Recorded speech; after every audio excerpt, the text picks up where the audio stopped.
Developing a Western accent in English has been an interesting and transformative journey for me. When I first started learning English, I focused mainly on vocabulary and grammar, paying little attention to how I sounded. However, as I became more fluent, I realized that my accent played a significant role in how people perceived my speech. I wanted to speak in a way that sounded clear and natural, and adopting a Western accent became my goal.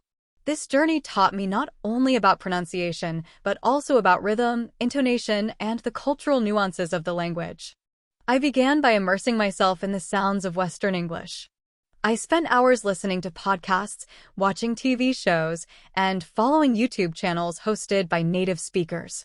This exposure helped me understand the subtle differences in accents, whether it was American, British, or Australian.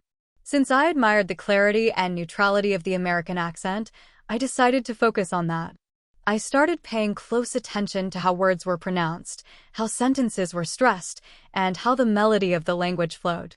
These observations became the foundation of my practice. One of the first steps I took was to familiarize myself with the phonetics of English.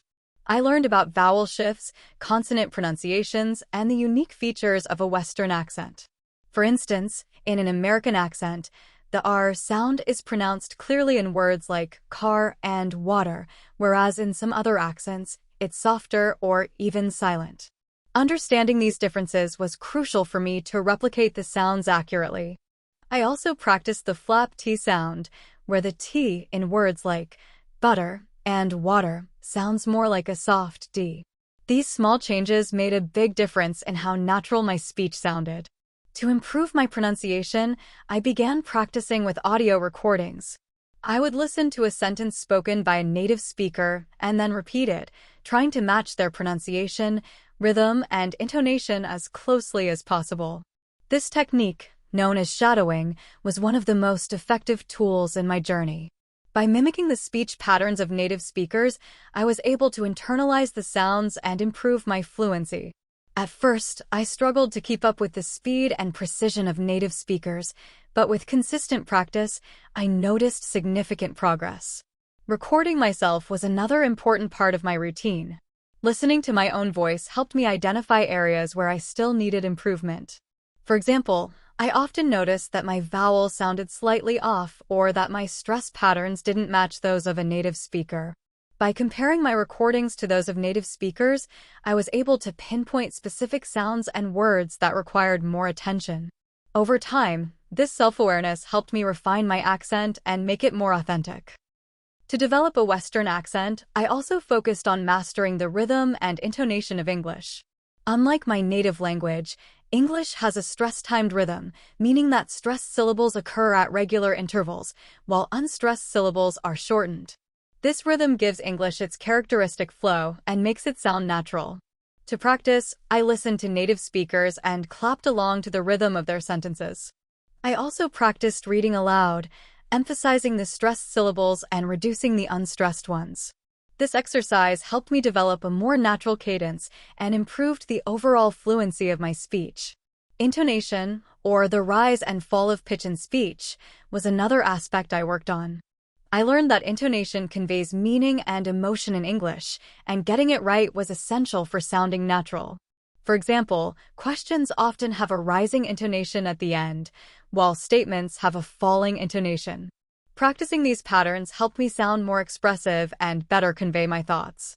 I also practiced using intonation to emphasize keywords in a sentence, which made my speech more engaging and easier to understand. Interacting with native speakers was a crucial part of my journey. I joined language exchange programs, attended meetups, and participated in online forums where I could practice speaking with people from English-speaking countries. These interactions not only improved my accent, but also gave me valuable insights into the cultural aspects of the language. Native speakers often pointed out subtle differences in pronunciation or suggested ways to make my speech sound more natural. Their feedback was invaluable and motivated me to keep improving. One of the challenges I faced was overcoming the influence of my native language on my pronunciation. Certain sounds in English, like the th in think and this, didn't exist in my native language, so I had to train my mouth and tongue to produce them correctly.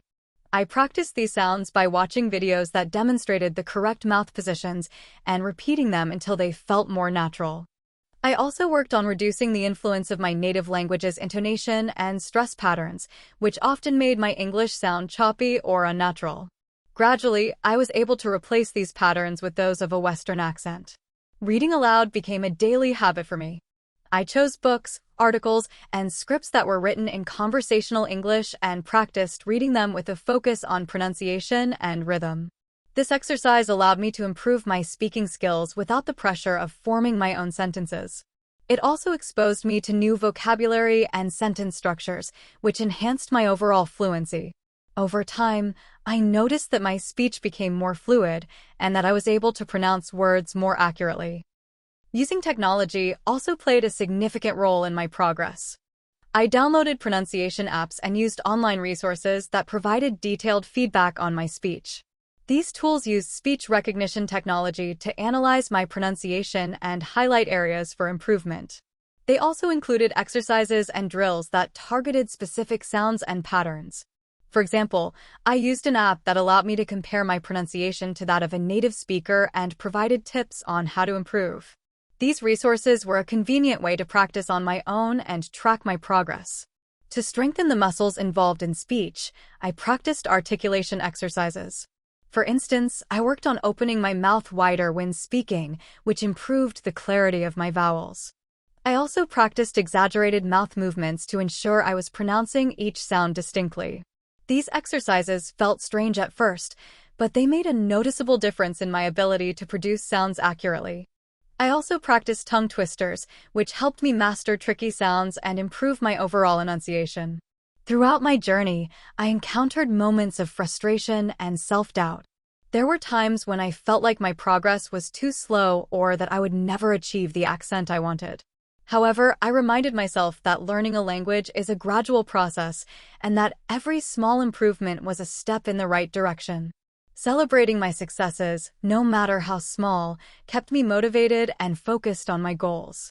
As I continued to practice, I began to notice significant improvements in my speech.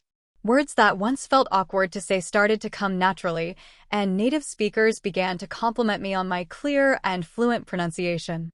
These moments of validation reinforced my belief that all the effort I had put into developing a Western accent was worth it. I felt more confident speaking in English and was able to communicate more effectively in both personal and professional settings. Looking back, I realized that adopting a Western accent was about more than just sounding good.